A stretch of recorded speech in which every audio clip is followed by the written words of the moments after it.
Wilujeng tepang dangu deui serang acara matuh acara manu dongeng enteng muka sangakeun ku Mang Jaya minangka juru dongeng talayan Mang Jaya ngabantun carios sangsara alatan harta karyana Mang Sastra. Atuh Mang Jaya ngahaturkeun nuhun ka sugri kaum dangu sadaya, mudah-mudahan urang salamina aya dina ginanjar kawilujengan. Langsung saur bahe carek dina Mang dongengkeun ieu dongeng kirang nyugemakeun hapunten para mitra sadaya. Mangga urang teraskeun hanca dongeng judulna Sangsara Alatan Harta. Upami teu lepat nalika urang paturai teh parantos dugi ka nalika ngadongengkeun perkawis juragana tadi Karta sareng Ibu Emi anu ayeuna mah anjeunna teh kaserang panyawat anu sesah damangna. Parantos diubar aber kaditu kadieu kalah ka nimulkeun dukun lintuh penyakit matu seueur kaluar hartabana namung sok sanos kitu panyawatna teu damang-damang. Kitu kaayaan juragana teh para mitra. Sok sanos kitu kakayaana mah teu seep. Aya keneh kitu. Samalih anjeunna teh nganyerek di dayi kolot. Pamatuhanna teh ayeuna mah teu diciparai deui. Nu diciparai sadayana diical ngalih ka dayeuh kolot. Mangga urang teraskeun wilujeng ngadangukeun.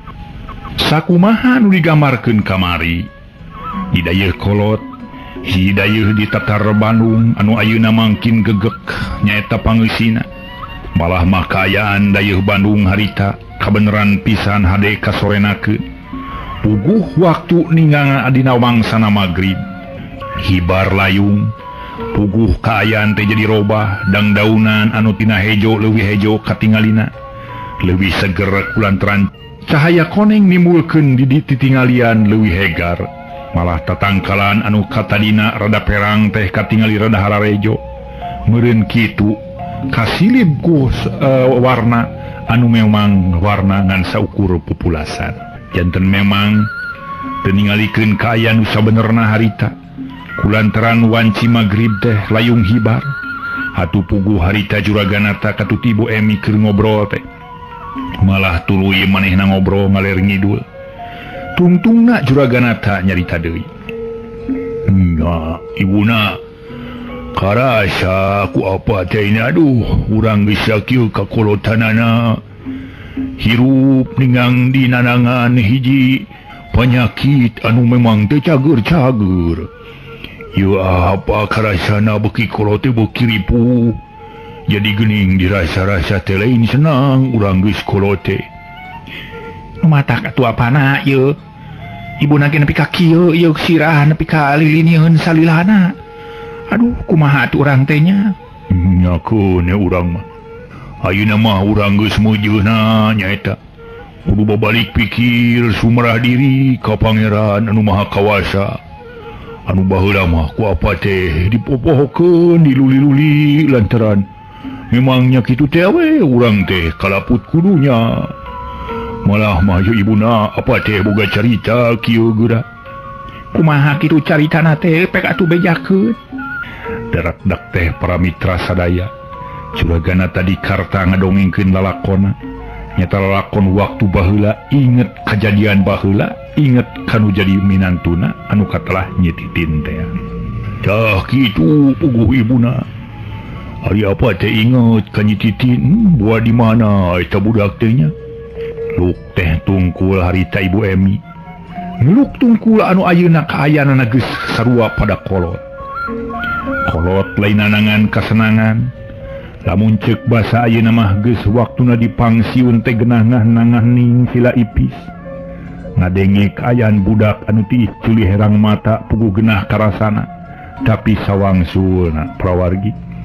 Pikeun juragana ta kadut Ibu Emi mah beuki kolot teh kalah ka beuki ripuh karasana kulantaran panyakit anu teu cager-cager. Diubaran mah diubaran kaditu kadieu. Memang kitu kaayaanana juragana ta teh potong sukuna sabelah geus teu bisa diubar aber deui. Lian ti kitu panyawat-panyawat seden, di antarana panyawat darah tinggi cenah saur doktor mah. Samalah seueur panyawat-panyawat sanes anu kasebat komplikasi teh. Namung dikadarkeun ku Pangeran. Anjeunna masih kena dipaparing yuswa, mana kitu ge nya aheun meureun ka ieu makhluk ciciptaanana. Anuka telah Juraganata sareng Ibu Emi maksudna mah sina babalik pikir inget pikahareupeun inget kumaha engke mun balik hartina mah ka tempat asal atawa balik deui ka asalna meureun sahanteuna bae kudu babakalan. Sedengkeun Juraganata katut Ibu Emi teu aya pisan pamikir baheula yen hirup urang teh bener teu sanang-nang. Jadi cek pamikir manehna mah keur meujeuhna loba dunya keur meujeuhna salieuk beh eueuh pisan mikirkeun pikeun di akhir. Sedengkeun yen jelas sing sakur anu kumelip di alam dunya baris maut kateranganna jelas natrat teu aya deui nu bisa manyangkeun para wargi sadaya dina kaayaan umur urang mah iwa ti pangeran. Sedengkeun apan umur teh aya watesna urang moal bisa tuluy-tuluyan hirup di alam dunya sok sanajan urang pamentah yang hirup 1000 tahun ge teu acan aya jalmina anu hirup 1000 tahun nepi ka ayeuna.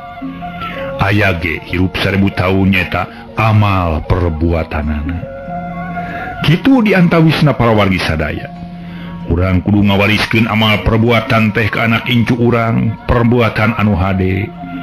Ulah urang ngawariskeun amal perbuatan anu antukna hirup 1000 tahun teh kelakuan-kelakuan goreng anu akhir baring supagi meureun kaguar-guar deui meureun we cenah si anu mah anak si anu meureun we si anu mah incu si anu sahanteuna bae kaciwit kulit ka baba daging. Jelas para mitra sadaya tuh nya ieu keterangan Mang Sastra nyebatkeun yen urang hirup di alam dunya teh cenah teu lana urang dina waktuna mulih ka jati mulang ka asal. Jadi urang teh santeuna bae kudu babekalan jeung deui aya nu hirup 1000 tahun di antarana bae amal perbuatan urang. Seueur contona para wargi pami urang muka sejarah si anu apaan teh yuswana teh langkung 1000 tahun mungkin mang ribu-ribu tahun. Tuh kulantaran kahadeanana nalika anjeunna jumeneng keneh di alam dunya dugi ka ayeuna dicatet dina sejarah lamun ceuk paripaos teh mah dicatet ku tinta emas. Kitu para mitra sadaya numawi hirup 1000 tahun teh nyata amal perbuatan urang. Namun kade ulah lepat urang ulah ngawariskeun amal perbuatan anu awon engke hiji waktu akhir baring supagi diguar ku anak incu buyut bau janggawareng jeung sajabana anu antuk nate para mitra sahanteuna bae meureun lah da ieu cenah si anu baheulana ge anu kitu urang teraskeun janten ngobrol kana kitu nya para mitra. Mangga urang lajengkeun deui wangsul kana dongeng tadi. Juraganata katut Ibu Emi anjeunna hirup kakolotnakeun teh diudag-udag ku dosa boga dosa anu can kasampurnakeun. Memang dosa mah moal bisa disampurnakeun kajaba teu aya deui iwa ti urang sumerah diri. Bari jeung teu ngalakonan deui kalakuan-kalakuan sabada urang bertobat atarpi pertobat kanu maha kawasa. Tapi pikeun Juraganata katut Ibu Emi mah manehna can keunah panasaran can keunah tumanina di mana akhir baring supagi mulih ka jati mulang ka asal lamun can panggih jeung nu jadi minantuna urut mintan leueuh baheula nu diusir ku salakina teh nu katelah nyetitin teh para wargi. Harita teh Ibu Emi ngan saukur ngeluk tungkul manehna teu bisa ngomong naon-naon. Cai matana harita teh ngalemereh mapai pipina katingali pipi geus kempot kulit-kulit geus parareot sedengkeun kulit geus pareot. Atuh para mitra sadaya kaayanya kitu keneh Juraganata anu heula benteng gagah cek paribasana leumpang teh dangah jeung dangah bae ayeuna mah bari jeung suku sabelah leungit leumpang mamake itu estuning matak pikawatir untung masih keneh bisa hirup dipercaya hirup nyata bisa keneh ngajalankeun ibadah. Tadi disebatkeun manehna hirup di alam dunya diudag-udag dosa anu memang cek pamikirna mah teu bisa dipupus iwati nganyeri kanu jadi minantuna sedengkeun minantuna teh budak yatim piatu kudu nama diurus di dama-dama di HD santuna bae atawa teu di HD ge diurus sakumaha mistina tapi ieu mah geuning para wargi budak yatim piatu teh kahaja harta banana raja kayana ngadon dirampas ku manehanana waktu keur ngarampas mah teu ieu karasa nu aya tengan saukur ngeunah jeung genah ngarasa puas ngarasa genah panasaran harta bana manehna namahan tapi kumaha geuning karasana ayeuna lain ibuna lamun segongang malah apa teh hayang neangan dayu nyetitin urut minanti urangnya di mana atuh nganyerekna teh budak teh nya duka atuh apana puguhnya ibu ge nya kitu keneh malah peuting kamari mah kungsi ngimpi nya tangna nyetitin kumaha atuh ngimpi teh kira-kira nya ngimpi teh kungsi papangi ngabalenye we seuri ka ibu teh duh buah-buah aya naon atunya ya teuing atuh opan manehna teh can kolot-kolot teuing lain nya soal kolot teh nama tuh apana ai kasebut umur teh eta mah usia pangeran urang mah teu terang-terang jadi aya paribasa hirup katungkul ku pati paeh teu nyaho di mangsa bener teh caritaan deui ibuna anu eusina mah kurang leuwih kieu hirup urang kudu hati-hati kula-kulampah nu sampurna aila kulampah nu sampurna teh manusia mah nu boga sifat sampurna nganya kitu teh kudu hade meureun maksudna mah lantaran sifat manusia mah kati masih keneh kakeunaan ku Allah gingsir ibuna anu mata kitu apana lah mugo abdi ge hayang neangan eta budak teh hayang papanggih lamun sing papanggih mah meureun lah abdi trek menta dihampura we cek Ibu Emi anu ngarasa kaduhung sagede gunung geuning bener aya paribasa kaduhung terati heula aya cenah Mang Jaya nu kaduhung teu heula mah naon kitu nu nungtun mae duh kaduhung teu heula jeger ditubruk mae gitu ieu mah benten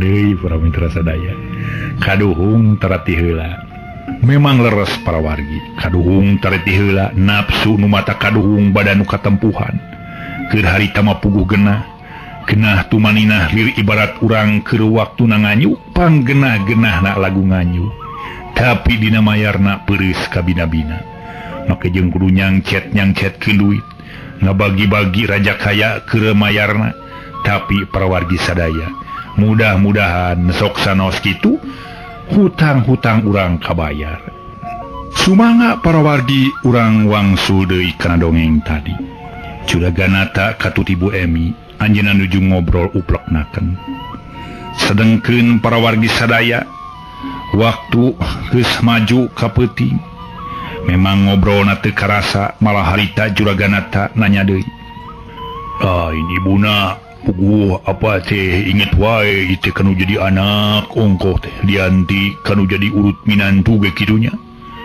kumaha cenah bejana malah urang menang beja teh baheula teh pagetreng cenah eta anak urang teh jeung Susi nu jadi pamajikanana sumuhun puguh apana aya wartos kitu nganduka atuh saterasna mah kumaha tah teu aya beja teu cerita sumuhun kitu pareumeun obor kitu sumuhun mun abdi ge apana nya nu matak lah apa mah lah beuki kolot teh lain ti ceuli herang mata kalah beuki harengheng inget wae ka anaknya di mana atuh si Cecep teh nya Cep Mansur di mana atuh geus sakirilana heug ngalongok ka kolot teh nipleng kuraleng buat teuing meureun manehna teh nya atawa santeuna bae kasangsaraan gitu apaan manehna teh perusahaan harita teh bangkrut harta bana dijabel harita teh kubang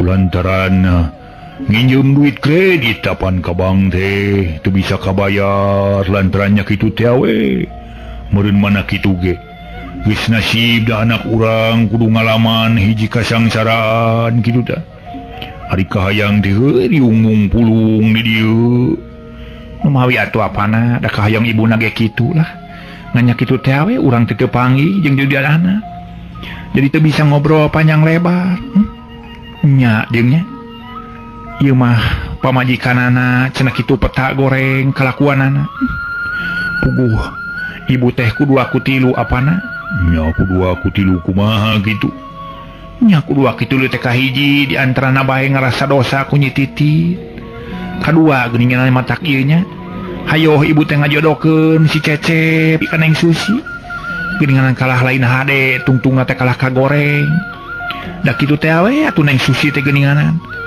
siga nu heueuh aya hareupeun mah tapi tukangeun geuning boga sifat ngijing sila bengkok sembah tinu jadi salaki udah ampun kabina-bina meuni matak duh pugum aku mah atuh nya pana ibu teh jadi ngarasa kieu ye ngarasa kumaha nya kun bae lah tong di pikiran ibuna mana kitu ge nasib urang ayeuna teh kudu kieu urang mah sumerah diri we kanu maha kawasa ngan tetep apa teh hayang panggih jeung nyititin hayang ieu aya pulangkeun hartabana teh saeutik ieu keun sing sakura anu dicekel ku urang mah urang bikeun kabeh hitung-hitung mulangkeun gitu tah ada mulangkeun ge moal cukup sakitu apana sedengkeun pan hartabana nyititin teh sakitu legana sakitu upluk aplakna sedengkeun anu aya keneh paling oge alah moal 1/10 anu dicekel ku urang mah nya keun bae atuh sok sanajan kitu ge dapat teh inget wae ka manehna teh para wargi geuning jelas di dieu aya paripaos nafsu nu mata kaduhung badan nu katepuhan keur harita mah memang karaosna teh raos pisan ngadahar hartabana boga batur komo ieu hartabana boga anak yatim piatu tapi karaosna ayeuna sedengkeun aya katerangan ngadahar hartabana budak yatim piatu teh para wargi komo sifatna ngarampas mah ieu teh sifatna teh dosa nu pangageng-agengna para mitra sadaya sateacana dongeng dilajengkeun ngaso heula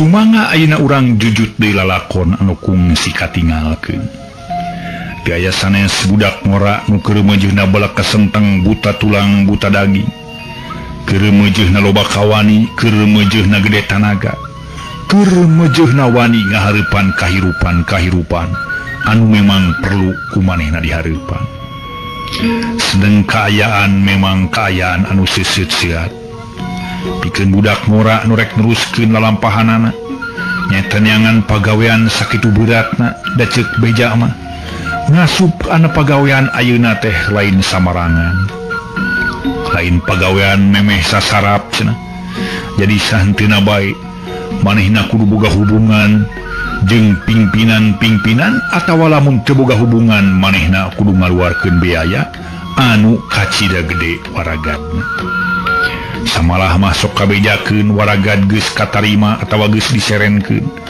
malah mah eueuh beja eueuh carita teu moal tungtung ngalas leungit tanpa lebih ilang tanpa karana sok aya kabejakeun kitu cenah prawargi memang kaayaan Robi di mana model harita nu nugraha anu datang anitna ti Kuningan mah pinuh ku harapan harita teh parantos mios di Cimalaka nya tabun sanes mios tos angkat di Cimalaka nuju ka kota Bandung hanyog ka kota Bandung anu heureun ku tangtung puguh titinggalian memang keur mah kakara manehna teh datang ka kota Bandung balawirina kendaraan kacida pisan sibukna jalma emting kancang kenceng ka ditu ka dieu eueuh nu lelewo deh atuh nya kitu keneh beda jeung di lemurna mah jelema teh leumpang gararenah eta mah rine salese paling-paling anu capek anu gancang leumpang teh eueuh deui iwa tinu nanggung anu berat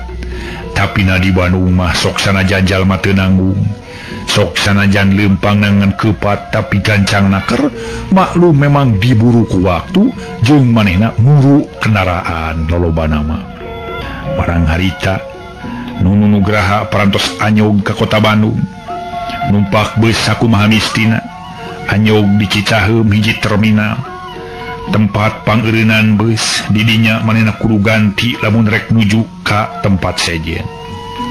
Tapi sok sanajan kitu aya kendaraan anu langsung.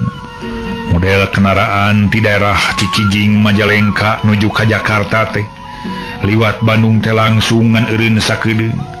Model kendaraan ti Banjar Ciamis Tasik Katut Garut nuju ka Jakarta teh ngaliwatan kota Bandung ngan saukur eureun sakedeung.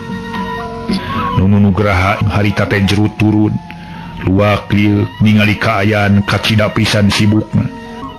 Balawirina jelema nya kitu keneh. Harita teh manehna culang cileung. Aduh, kudu ka mana aing geus tuju ya. Sedang aing teh teu puguh nu dituju. Ngan aing meunang beja di Akisuma di Cimalaka cenah. Aing teh lamun rek ka kota kudu ganti kendaraan buat di dieu meureunnya. Jeung aing meunang beja ti babaturan waktu di lembur. Yen cenah di kota Bandung teh aya bus kota UIU meureun bus kota teh nya nu bodas pieu bulao ngora bodas bus kota heueuh. Aing rek nyoba-nyoba nepi ka mana we tungtung ti loba catur manehna pasedak-sedak ngilu kana bus kota. Geus naik mah kabeneran teu kabagian kursi kepaksa manehna kudu nangtung. Bus ini nuju ka belah kulon. Teuing ka mana tujuanana teu nyaho nu nugraha mah. Nyaho-nyaho tempat eureun jerut nu tarurun beres nu turun aya nu naik kitu jeung kitu bae. Tungtungna anyog ka alun-alun. Para wargi sadaya aing rek nyoba eureun di dieu hayang nyaho. Susuganan lah aing meunang pagawean rek nyangan pagawean we. Da cenah ieu teh kota ieu alun-alun tuh nya geuning. Da ceuk beja aya masjid. Boh ieu Masjid Agung teh. Kabeneran aing rek salat heula Ini geus waktuna asar. Harita teh para wargi sadaya nu nugraha tuluy sabada turun ti beus teh nuju ka alun-alun Bandung teh nyata mah nuju ka Masjid Agung. Maksudna rek salat asar. Sakumaha nu dicita-citana ti nekanan manehna bisa salat asar di Masjid Agung. Geus beres salat asar manehna turun deui. Nya kitu keneh nu dituju ngan saukur leumpang nuturkeun inung suku. Ningali kaayaan beuki sore beuki rame. Puguh jelema balawiri nu karasep nu gareulis. Baju meni pahade-hade. Laleumpang bari jeung ngobrol malah kacipta ku manehna. Lamun seug aing boga babaturan awewe. Heug leumpang pageneng-geneng. Kacipta teuing meureunnya geunahna. Aing merek diuk di dieu capek aing ngelumpangan teh. Capek geuning keuna ningali batur senang-senang lah. Keun bae aing mah. Mana kieu ge aing nasib kudu kieu meureunnya. Karasana. Malah Akisuma ngabijakeun yen ngaran nu jadi kolot aing teh cenah Mansur. Mansur hiji pengusaha gede di Majalaya. Nah aing kudu ka Majalaya wae kitu. Rek langsung nuju ka Majalaya. Ek dikatanyakeun ku aing kumaha laratanana. Tapi ayeuna waktu geus maju ka sore malah panon poe geus mengok mulon. Ira isuk wae kitu tapi aing sare di mananya. Tapi keun bae lah aing mah sare di masjid ge. Kitu ceuk pipikiran nu nugraha. Harita teh kadna geus buleud rek nuluykeun tujuanana poe isuk harita mah rek ningali kaayaan kota Bandung dina kaayaan peutingna. Kaayaan kota Bandung harita memang matak genah, matak seger, matak tumanina pikeun anu loba duit mah. Nu nugraha ningali polah jalma rupa-rupa, anu leumpang rerentetan, aya deui nu ngagedig leumpang, aya nu rusuh jeung sajabana. Samalah mah ningali polah jelema rupa-rupa anu kaluar asup toko. Aya nu niat lalajo jeung sajabana malah make jeung aya nu asup ka restoran sagala. Motor-motor patulayah diparkir di sisi jalan. Mobilnya kitu kene nunu harita ngahulang. Benernya batur-batur mah geus kabeuli meuli motor boga mobil.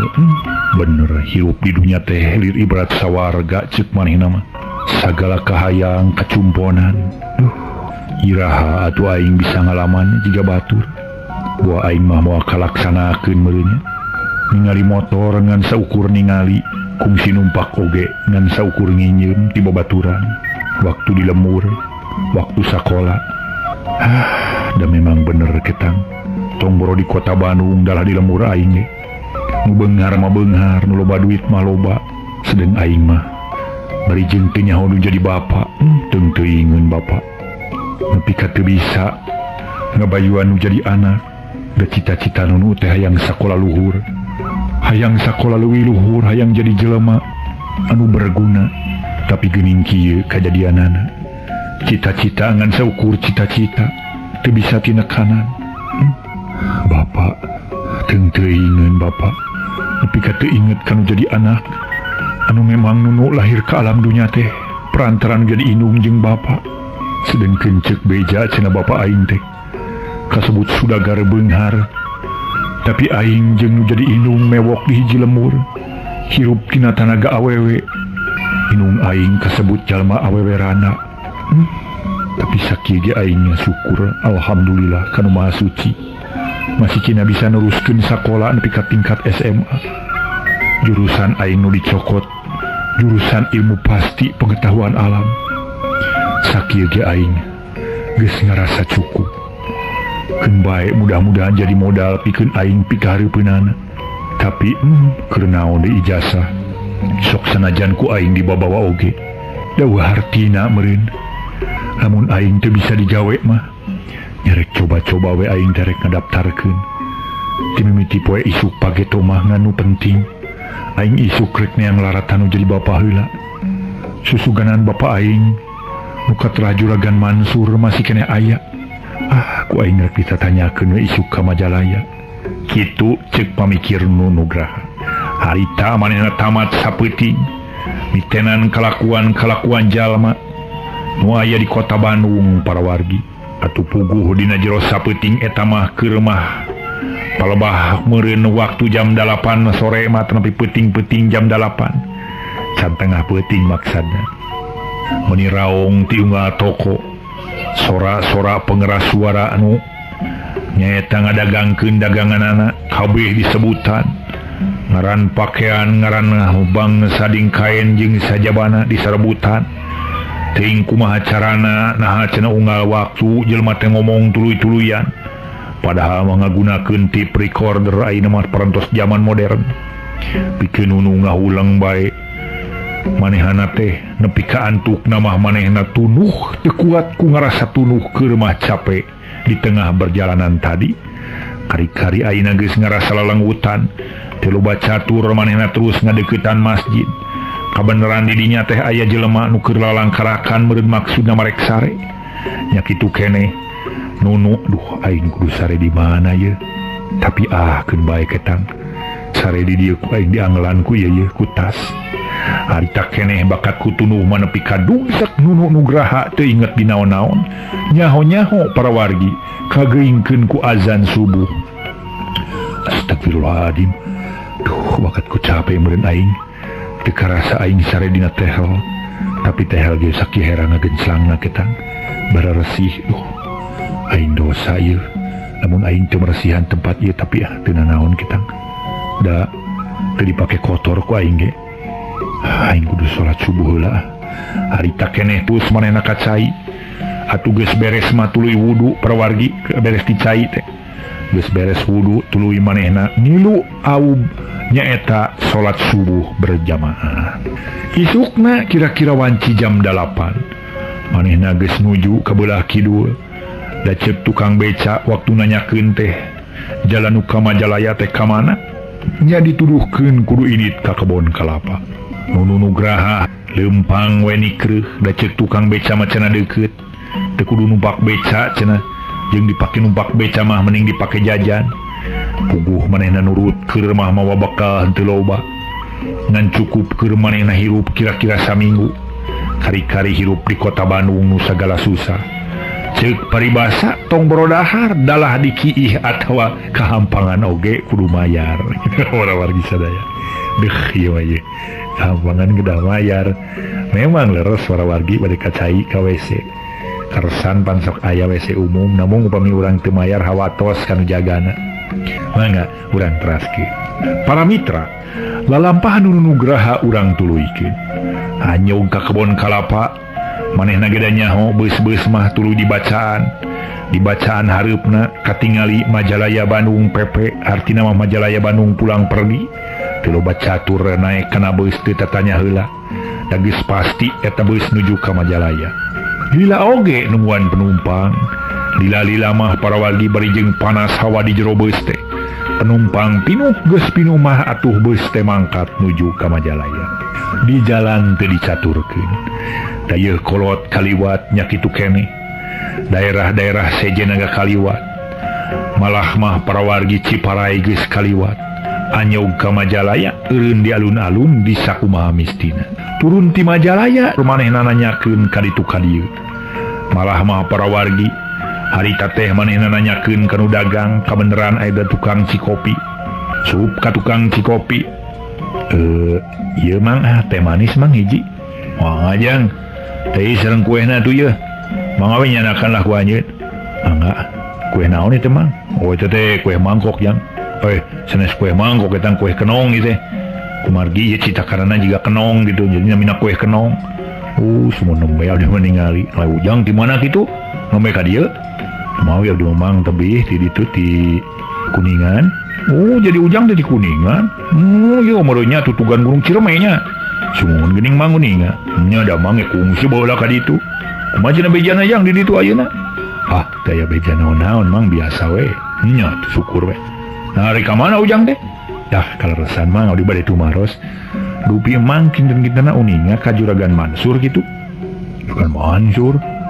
Juragan Mansur teh da seueur atuh jang sanes hiji wae Juragan Mansur mana ya ujang Juragan Mansur anu kagungan ieu pabrik tekstil ke Juragan Mansur anu kagungan pabrik tekstil asa teu aya jang nu namina Juragan Mansur kagungan pabrik tekstil mah ayeuna mah teu aya da seuseurna mah tuh ayeuna nu kagungan pabrik tekstil mah tuh lain bangsa urang ya bangsa deungeun-deungeun ngan sok garantingaran gitu tah nya bangsa deungeun-deungeun aya urang India urang Tionghoa jeung di cenah bejana urang asing ge cenah loba nu baruka pabrik tekstil teh ya gitu dupi emang mah terang pisan ka Juragan Mansur nu kagungan pabrik tekstil sugan gitu anu bangsa urangna gitu teu aya jang aya oge Juragan Sujana tah anu kagungan pabrik tekstil aya eta Juragan Sujana sanes Juragan Mansur dupi pabrik tekstilna Juragan Sujana teh paling mana mah paling ditu tuh jang tah dinya teh aya jalan anu kasebut teh jalan Rancajigang tah ujang kudu kadinya tah eta teh aya Pak Juragan Sujana di dinya pangageungna pabrik tekstil nama mun sanes saya ujang teh bade naroskeun Juragan Mansur teh bade naon gitu henteu ieu abdi dipi orang masihkeun serat ku ieu pun Bapak di ditu ti lemur api-api para mitra sadaya manehna teh ngabohong nunu teh kulantaran sieun katohian maksud jeung tujuanana kitu nya sok atuh ngaleuteul lajang hadinya suruput nunu nugraha minum cai teh manis kacida pisan matak nikmatna celebak ngadahar kueh kenong atuh puguh kueh dijieun tina tarigu campur gula make susu sagala nikmat karasana make jeung nu tutung mah karasa teh menika seungit deh ieu aja sami sareng sorabi tutung yo kueh kenong nu tutung seungit kalau lagi sadaya beak sababaraha keureuit geus kitu mah tuluy nanyakeun sabaraha mah henteu sabaraha ke urang etang ieu cai teh manis sareng kue sakedik jang 150 kayak sedapnya harita keneh song duit 500 barang geus dipulangan 350 mah harita nu nugraha tuluy init ujang janten bade ka Juragan Sujana sumuhun mah bade ka apa Sujana we apa Juragan Sujana manawi anjeunna uningan ka Juragan Mansur kitu tah abdi bade nyakeun di serat nya mangga we jang mun ti dieu teh kedah Rancajigang tembih jang pemimapah mah tembih bade sepore mah saya kana eta we aya tah kan aya seueur aya kendaraan engke lirena di jalan Rancajigang pos pada terang sadena oge sabaraha mang mayarna wah paling ageung 50 jang dipikir-pikir harita teh para mitra nyaeta ku nunu lah 50 aing mending leumpang we nah aing masih kena boga suku kuat kena leumpang jeung tibatan mayar mah lah mending leumpang aing mah duit 50 disesakeun lumayan keur meuli cai maksudna mah keur meuli cai enteh meureun harita ngagedik leumpang sakumaha panuduhan tukang warung teh atuh para wargi sadaya lah atlet kesang tepikeun nunu nugraha leumpang nuju karanca jigang teh sanes pengalaman deket-deket antara alun-alun karanca jigang Majalaya teh geus gila tuluy nanyakeun ka tukang beca mang paling mana jalan ranca jigang oh eta jang eta jalan ranca jigang tanu kapalih kenca ta mengkol oh iya atur nuhun atuh bade ka mana jang bade naroskeun ieu pabrik Juragan Sujana oh terus jang ka ditu terus jalan ranca jigang terus ka ditu engke aya pabrik namina firma Sujana gimana atuh mah nya jang mah harita keneh tuluy atuh para mitra nunu ngagedik leumpang pipikiranna geus asa deukeut lantaran laratan nu jadi bapana geus pasti bakal kapanggih.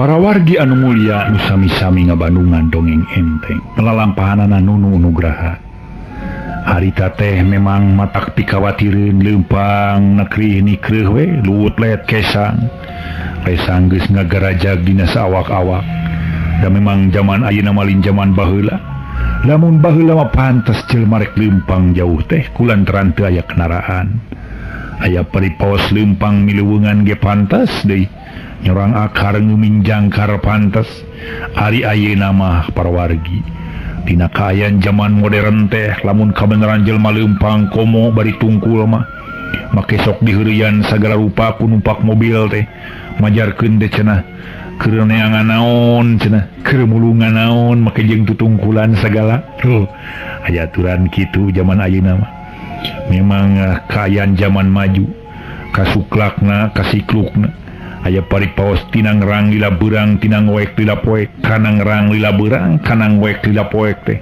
ayeuna mah geus kasorang ku kendaraan padati diganti anu baheula sukuna suku opat marupakeun padati tina munding ayeuna mah suku teh sukuna opat dijieun tina karet mangrupa ban mobil atuh sorana anu baheula mah ting aroe ayeuna mah ting hareang ting gararung jeung sajabana meureun mana kitu ge ngadatangkeun padati-padati nu datangna ti nagri Jepang.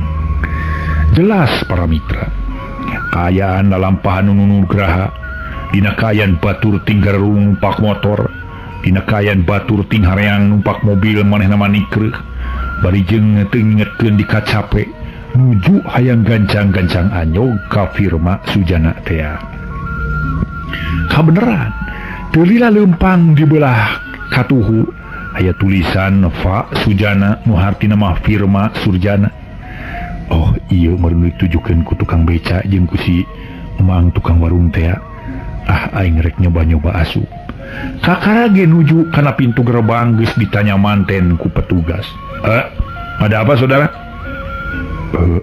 saya mau ketemu sama Juragan Sujana pak bagaimana bisa ketemu oh Keke Ujang di mana Ujang? Oh, Simon. Abdi di luar kota Pak bade nepangan Juragan Sujana kenging gitu. Oh, teu aya nuju ka Bandung. Penting teu. Sanes bade eta roskeun anu kinten-kintenna aya patula patali sareng ieu bade naroskeun urusan pribadi gitu. Oh, cebi-cebi nuruskeun soal naon? Kuda dicatet heula ieu margi nepangan Bapak Sujana teu samarangan. Sanes abdi teh eta roskeun atanapi ka bapa we kitu pami bapa uninga mah bapa uninga Juragan Mansur anu kagungan pabrik tekstil Juragan Mansur keke bapa mah da candi lajang dinas di firma teh firma Sujana teh teh lami jadi cingkerang tanyakeun nya ka babaturan bapa pawarsa ieu budak ieu nanyakeun ieu Juragan Mansur cenah boga pabrik tekstil di mana. Oh, daus mana? Daun boga pabrik tekstil bangsa urangan mah di dieu wungkul. Itu Bapak Sujana. aya naon kitu Jang? Pak, punten bade naroskeun ieu Juragan Mansur anu kagungan pabrik tekstil. Wah, ya Jang, da ieu mah boga pabrik tekstil lain bangsa urang. Ngan tinggal sorangan ieu wungku ta. Juragan Sujana wungku mun ayeuna nuju angkat ka Bandung anjeunna teh. Tapi pemiannya Ujang kerja mah ngantosan nya sing sabar we. Kakarage ngomong kitu. Aya paripaos mun ngomong mah apa nu nyeupah macan beureuh-beureuh acan. Gulusur teh para mitra. Sedan Mercy bodas atuh ngasup ka jero eta tempat pakalangan teu lila para mitra teu acan asup teh rikat anu ngajaga pintu gerbang melipat ciweuh ceuk paribasana kulantaran dunungan datang si horeng Juragan Sujana sareng bojona tas di kota Bandung kakara anyog Juragan Sujana nyepiran ke anjeun Mercy bodas teh tuluy sedan dikajerokeun jang tah ieu bapak Sujana subing sok minggir Jang ke ku mang urang catatkeun nami Ujang saha ieu nunu Nugraha di mana Ujang di Kuningan sok urang catatkeun harita keneh dicatatkeun barang geus kitu tuluy para mitra sadaya eta piket gancang-gancang mikeun surat maksudna mah ditujukeun ka kantorna Bapak Sujana lantaran sing sakur anu rek nepungan manehanana kudu protokoler.